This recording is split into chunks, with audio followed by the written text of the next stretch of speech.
بسم اللہ الرحمن الرحیم۔ مطالبہ الفرقان، سورہ حامیم السجدہ، مکی، نمبر 41، آیت نمبر 33۔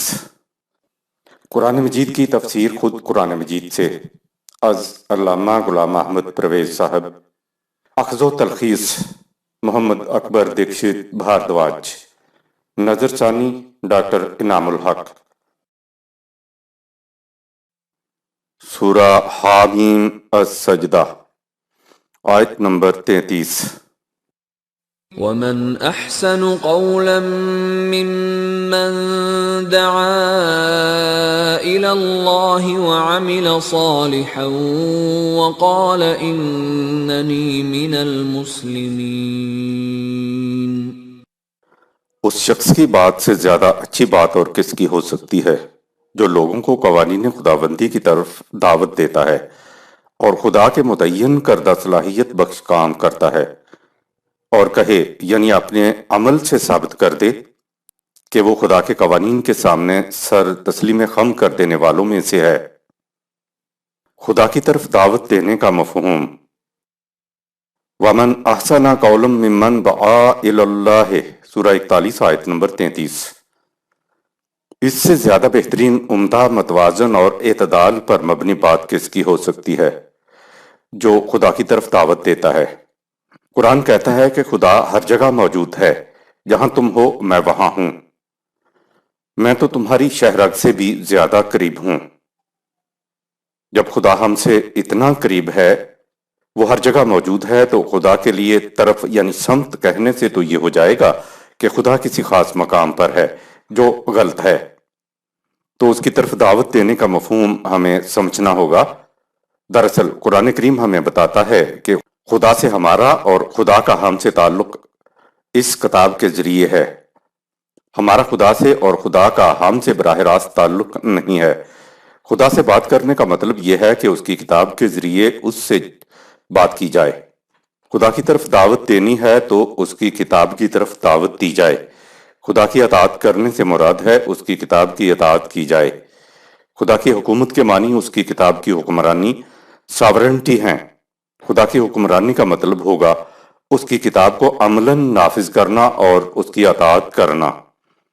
اس کے علاوہ خدا سے بات کرنا، خدا کی طرف دعوت دینا، کتاب اللہ کی طرف دعوت دینا، خدا کی حکومت یا حکمرانی کے متعلق کچھ اور کہا جائے گا تو وہ محض ذہنی، اعتقادی اور نظری سی بات ہوگی۔ اس میں تو ہر شخص کہہ سکتا ہے کہ میں خدا کا مطیع اور فرما بردار ہوں، میں خدا کی طرف دعوت دیتا ہوں، میں خدا کی طرف جا رہا ہوں۔ ایسا کہنے والے کے پاس ثبوت نہیں ہے۔ ثبوت تو یہ ہے کہ عملاً کر کے دکھاؤ۔ اسی لیے خدا نے کتاب کو مکمل، غیر متبدل اور محفوظ کہا ہے۔ اب خدا کا اور ہمارا تعلق اس کتاب کے ذریعے سے ہے، لہٰذا خدا کی طرف دعوت دینے کا مفہوم یہ ہے کہ خدا کی کتاب کی طرف دعوت دی جائے۔ پہلی چیز خدا کی طرف دعوت دینا ہے۔ آگے کہا وَعَمِلَ صَالِحًا، سورہ 41 آیت نمبر 33۔ وہ خود کتاب کے مطابق عمل پیرا ہو تو یہ دوسری چیز ہو گئی۔ اور تیسری چیز ہے وَقَالَ إِنَّنِي مِنَ الْمُسْلِمِينَ، سورہ 41 آیت نمبر 33۔ اور اپنے آپ کو صرف مسلمان کہے، یہ تیسری چیز بڑی اہم ہے، کیونکہ ہوا سماءکم المسلمین، سورہ 22 آیت نمبر 78۔ اس نے خود تمہارا نام مسلم رکھا۔ خدا نے امت کا نام مسلم رکھا ہے تو پھر یہ اتنے فرقے کیوں ہیں؟ عربی قاعدے کی روح سے عربی زبان میں مسلم سے مسلمان بنتا ہی نہیں ہے۔ یہ صلاۃ کی جگہ نماز، صوم کی جگہ روزہ کی طرح فارسی زبان کا لفظ مسلمان ہے۔ آج اگر کوئی اپنے آپ کو مسلمان کہتا ہے تو یہ اس کا پورا تعارف نہیں، جب تک وہ کسی فرقے کا فقہ کا نام ساتھ نہ بتائے۔ فرقوں نے ایک دوسرے پر کفر کے فتوے لگائے ہوئے ہیں۔ اگر کوئی غیر مسلم دیوبندیوں کی مسجد میں ایمان لا کر مسلمان ہوتا ہے اور پھر دوسرے دن بریلویوں کی مسجد میں نماز پڑھتا ہے تو اس کو مسجد میں نماز پڑھنے سے روک دیا جائے گا۔ وجہ پوچھنے پر بتایا جائے گا کہ تم کفر سے پھر کفر میں داخل ہو گئے ہو، مسلمان نہیں ہوئے ہو۔ بریلویوں نے دیوبندیوں پر اور دیوبندیوں نے بریلویوں پر کفر کا فتویٰ لگا رکھا ہے۔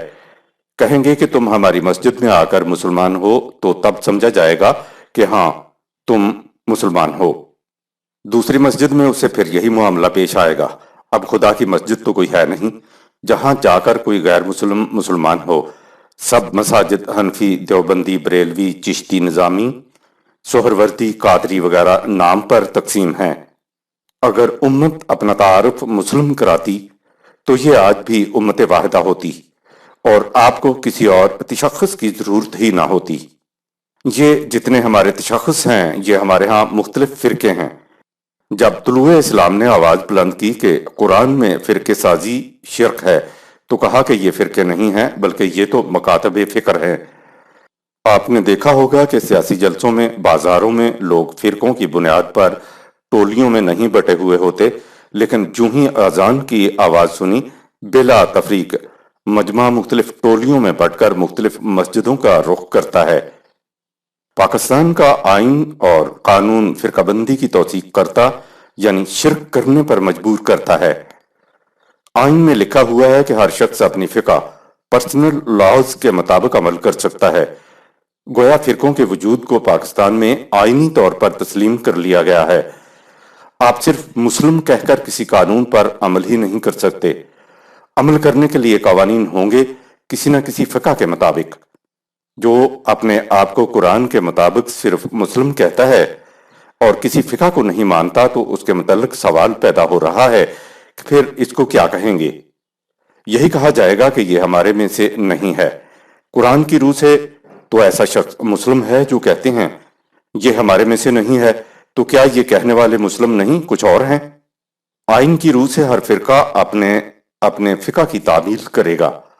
ماہرین قانون کے سامنے ایک سوال ہے کہ اگر کوئی بدبخت قرآن کی تاکید کے مطابق اپنے آپ کو مسلم کہے اور یہ بھی کہتے کہ میں کسی فرقے سے متعلق نہیں ہوں تو اس کے متعلق کیا کیا جائے گا؟ جبکہ قانون یہ ہے کہ ہر فرقہ اپنی فقہ کی تعمیل کرے گا۔ اس پر کون سا قانون لاگو ہوگا؟ آج قانونی طور پر بھی مسلم ہونا ناممکن بنا دیا گیا ہے، کیونکہ جو کسی فرقہ یا فقہ کو نہیں مانتا، صرف قرآن کو مانتا ہے تو اس کے لیے سرے سے قانون ہی کوئی نہیں۔ یہ بڑا ہی غور طلب قانونی سوال ہے۔ قرآن کتاب اللہ کی طرف دعوت کی تلقین کرتا ہے، جبکہ ہر فرقہ اپنے فرقے کی طرف دعوت دیتا ہے۔ خدا کی طرف دعوت وہی دے سکتا ہے جو فرقوں کی نسبتوں سے بلند ہو کر اپنے آپ کو صرف مسلم کہے۔ اگر یہ نہیں ہے تو دعوت فرقوں یا فرقوں کے بانیوں کی طرف دعوت ہوگی، فرقوں کی فقہ کی طرف دعوت ہوگی، خدا کی طرف دعوت نہیں ہوگی۔ دعوت اللہ کے بعد قرآن نے عمل صالح کی بات کی ہے، اس سے آگے نام مسلم بتایا ہے، لہٰذا قرآن کے مطابق صرف مسلم ہی کا عمل صالح ہوگا۔ اگر کوئی اچھے کام کرتا ہے تو اچھے کام کہنے سے مذہب والوں کی تسلی نہیں ہوتی۔ ان کی تسلی تب ہی ہوتی ہے جب اچھے کام کی جگہ اچھے اعمال کہا جائے۔ ان کے نزدیک اعمال صالحہ وہ ہوتے ہیں جنہیں ہم نماز روزہ کہتے ہیں، لیکن ان کے نزدیک نماز وہی نماز کہلائے گی جو ان کے فرقے کے مطابق ہوگی۔ غور کیجئے، خدا کی طرف دعوت دینے والوں کی نماز تو ایک ہونی چاہیے۔ فرقوں میں لوگ خدا کی نماز نہیں بلکہ فرقوں کی نماز پڑھ رہے ہوتے ہیں۔ پوچھا جا سکتا ہے کہ ان نمازوں میں سے خدا کی نماز کون سی ہے؟ اگر کوئی وقال اننی من المسلمین سورہ 41 آیت نمبر 33 نہیں کہتا تو دعا الی اللہ سورہ 41 آیت نمبر 33 تو ختم ہو گیا۔ کہنے کو تو بڑی آسان بات ہے کہ اللہ کی طرف دعوت دے، عمل صالح کرے اور کہے کہ میں مسلم ہوں، لیکن دیکھ رہے ہیں کہ ان الفاظ میں کتنے معانی پوشیدہ ہیں۔ اگر فرقے کی طرف دعوت ہے تو یہ دعوت اللہ نہیں ہو سکتی، عمل صالح نہیں ہو سکتا۔ اگر وہ فرقوں کی تقسیم کے مطابق ہے، خدا کے احکام اور ان کے مطابق عمل تو ایک ہی ہوگا۔ وَلَا يُشْرِكُ فِي حُكْمِهِ أَحَدًا سورہ 18 آیت نمبر 26۔ وہ اپنے حکم میں کسی اور کو شریک نہیں کرتا۔ تو خدا انسانوں کے بنائے ہوئے قوانین کو یعنی خارج از قرآن کو اپنے قوانین و احکام کیسے قرار دے سکتا ہے؟ آیت نمبر 34۔ وَلَا تَسْتَوِي الْحَسَنَةُ وَلَا السَّيِّئَةُ ادفع بالتي هي احسن فاذا الذي بينك وبينه عداوة كأنه ولي حميم۔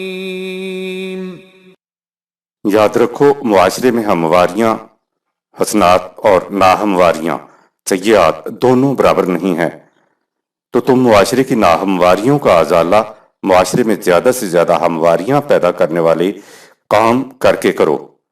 اس طرح کرنے سے تم دیکھو گے کہ تم سے سخت عداوت رکھنے والا بھی تمہارا گرمجوش دوست بن جائے گا۔ حسنات اور سیئات، اصلاحات کا مفہوم۔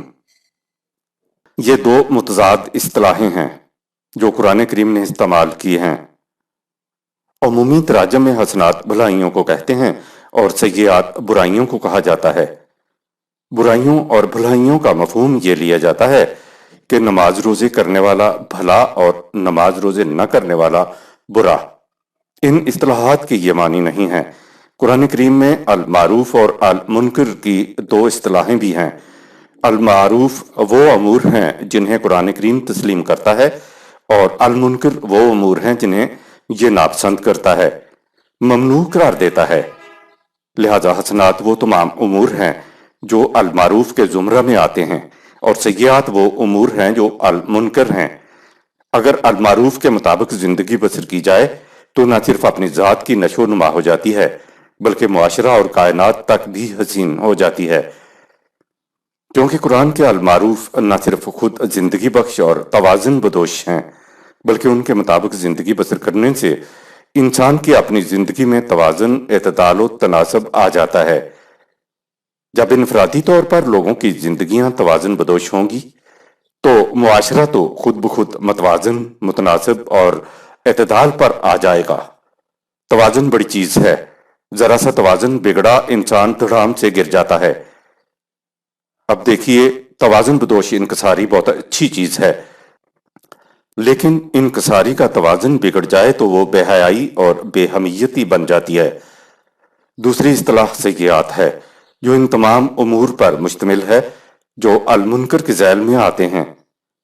المنکر نہ صرف خود غیر متوازن ہوتے ہیں بلکہ ان پر عمل کرنے والے کا توازن بھی بگڑ جاتا ہے۔ جب انفرادی طور پر لوگوں کا توازن بگڑتا ہے تو اس سے نہ صرف انسان کی ذات کی نشو و نما نہیں ہوتی بلکہ معاشرہ بھی غیر متوازن ہو جاتا ہے۔ اس آیت میں کہا یہ گیا ہے کہ حسنات اور سیئات پر گامزن لوگ یکساں نہیں ہو سکتے کیونکہ نتیجہ مختلف ہوتا ہے۔ اگر معاشرے سے سیئات کو مٹانا ہے تو حسنات کے پلڑے کو توازن بدوش کام کر کے جھکانا ہوگا۔ مثال دی کہ اگر کوئی شخص تمہارے ساتھ برا اور غیر متوازن سلوک کرتا ہے تو تم بدلے میں اس کے ساتھ حسنات پر مبنی سلوک کرو، حسن کارانہ انداز میں برتاؤ کرو، تو تم دیکھو گے کہ ایک دن تمہارا وہ دشمن تمہارا گہرا دوست بن جائے گا۔ آیت نمبر 35۔ وما يلقاها إلا الذين صبروا وما يلقاها إلا ذو حظ عظيم۔ برائی کا ازالہ بھلائی سے صرف وہی کر سکتا ہے جو نہایت مستقل مزاج ہو، اور جس شخص کو بھی برائی کی بھلائی سے دفع کرنے کی توفیق نصیب ہو جائے تو وہ بڑی کامیابیوں اور کامرانیوں کا مالک ہوتا ہے۔ دشمن کو دوست بنانے کا راز استقامت اور برداشت میں مضمر ہے، جس کا نتیجہ کامیابی اور کامرانی ہے۔ برائی کا ازالہ بھلائی سے کرنے کے لیے بڑی ہی استقامت، سہار اور برداشت کی ضرورت ہوتی ہے۔ پہلے ہی دن یہ نہیں ہو جائے گا، دشمن کے بگڑے ہوئے توازن کو ٹھیک ہونے میں کچھ وقت لگے گا۔ وہ رد عمل کرے گا، آپ کو یہ محسوس ہوگا کہ نہیں، ایسے شخص کے ساتھ نیکی والی بات غلط ہے، یا آپ نے معاشرے میں حسن پیدا کرنا ہے تو اس کے لیے آپ کو بہت سے مسائل کو حل کرنا پڑے گا۔ اس لیے کہا وَمَا يُلَقَّاهَا إِلَّا الَّذِينَ صَبَرُوا، سورہ 41 آیت نمبر 35۔ بظاہر نظر آتا ہے کہ یہ بڑا ہی آسان طریقہ ہے کہ برائی کے بدلے میں بھلائی کرو، نہیں، اس کے لیے صبر، برداشت اور سہار کی ضرورت پڑے گی۔ اسی لیے صبر، برداشت اور سہار کے لیے کہا وَمَا يُلَقَّاهَا إِلَّا ذُو حَظٍّ عَظِيمٍ، سورہ 41 آیت نمبر 35۔ وہ بڑا ہی صاحب نصیب ہوگا۔ آپ چھوٹے چھوٹے پیمانوں کے اوپر یہ کر کے دیکھیے کہ کتنا سکون و اطمینان نصیب ہوتا۔ اس سکون و اطمینان سے نصیب بدل جاتا ہے، مقدر بدل جاتا ہے۔ آیت نمبر 36۔ وَإِمَّا يَنزَغَنَّكَ مِنَ الشَّيْطَانِ نَزْغٌ فَاسْتَعِذْ بِاللَّهِ إِنَّهُ هُوَ السَّمِيعُ الْعَلِيمُ۔ یہ کام دشوار اس لیے ہے کہ معاشرے کی سرکش قوتیں اور خود تمہارے دنیاوی مفادات پر مبنی جذبات تمہاری اس روش میں بگاڑ پیدا کریں گے۔ علاج کے طور پر تم اور شدت کے ساتھ قوانین خداوندی کی پیروی میں لگ جاؤ۔ اس سے تخریبی عناصر کی فساد انگیزیوں سے تمہیں پناہ مل جائے گی۔ یاد رکھو، خدا ہر بات کا سننے والا اور جاننے والا ہے۔ آیت نمبر 37۔ وَمِنْ آيَاتِهِ اللَّيْلُ وَالنَّهَارُ وَالشَّمْسُ وَالْقَمَرُ لَا تَسْجُدُوا لِلشَّمْسِ وَلَا لِلْقَمَرِ وَاسْجُدُوا لِلَّهِ الَّذِي خَلَقَهُنَّ إِن كُنتُمْ إِيَّاهُ تَعْبُدُونَ۔ اور اس کی نشانیوں میں سے رات اور دن کی گردش کو دیکھو، اور چاند اور سورج کو دیکھو کہ کس طرح ہمارے قوانین کے مطابق طلوع و غروب ہوتے ہیں۔ تو اے صاحب اختیار انسانوں، پرستش مت کرو چاند اور سورج کی، بلکہ اطاعت کرو اس خدا کے قوانین کی جس نے ان ساری چیزوں کو پیدا کیا ہے، اگر تم صرف اسی کی بندگی کرنے والے بننا چاہتے ہو۔ آیت نمبر 38۔ فَإِنِ اسْتَكْبَرُوا فَالَّذِينَ عِندَ رَبِّكَ يُسَبِّحُونَ لَهُ بِاللَّيْلِ وَالنَّهَارِ وَهُمْ لَا يَسْأَمُونَ۔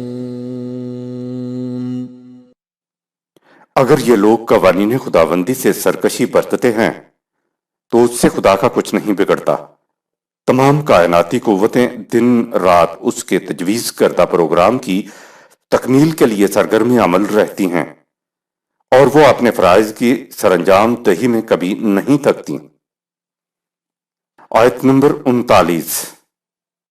وَمِنْ آيَاتِهِ أَنَّكَ تَرَى الْأَرْضَ خَاشِعَةً فَإِذَا أَنزَلْنَا عَلَيْهَا الْمَاءَ اهْتَزَّتْ وَرَبَتْ إِنَّ الَّذِي أَحْيَاهَا لَمُحْيِي الْمَوْتَى إِنَّهُ عَلَى كُلِّ شَيْءٍ قَدِيرٌ۔ اس کے قانون کی اٹل نتیجہ خیزی دیکھنے کے لیے اس کی نشانیوں میں سے سبزے کے بغیر خشک اور مردہ زمین کو دیکھو۔ جب ہم اس پر بارش برساتے ہیں تو اس میں زندگی ابھرنے لگتی ہے اور وہ سرسبز و شاداب ہو جاتی ہے۔ جس خدا نے اپنے قانون کی روح سے زمین مردہ کو زندہ کر دیا، اسی طرح وہ اپنے قوانین کے ذریعے مردہ اقوام کو بھی زندہ کر دیتا ہے، بشرطے کہ قومیں اپنے اختیار سے اس کے قوانین کے مطابق زندگی بسر کریں۔ وہ موت اور زندگی کے پیمانوں پر اپنا پورا کنٹرول رکھتا ہے۔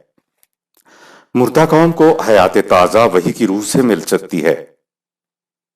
قرآن نے بتایا کہ خشک زمین جس میں رویدگی کا نام و نشان بھی نہیں ہوتا، بارش کے چھینٹے پڑنے سے وہی خشک زمین سبزے سے لہلہا اٹھتی ہے۔ ایسا کیوں ہوتا ہے؟ بارش خدا کے قانون کے مطابق برستی ہے۔ خشک زمین پر پانی پڑنے سے خدا کے قانون کے مطابق زمین میں رکھی گئی خوابیدہ زندگی نمودار ہو جاتی ہے۔ جو قوم وحی خداوندی سے بے بہرہ ہے یا وحی اپنے پاس رکھنے کے باوجود اس کے مطابق زندگی بسر نہیں کرتی، قرآن اس کو مردہ قوم قرار دیتا ہے، کیونکہ وحی کے مطابق زندگی بسر نہ کرنے کی وجہ سے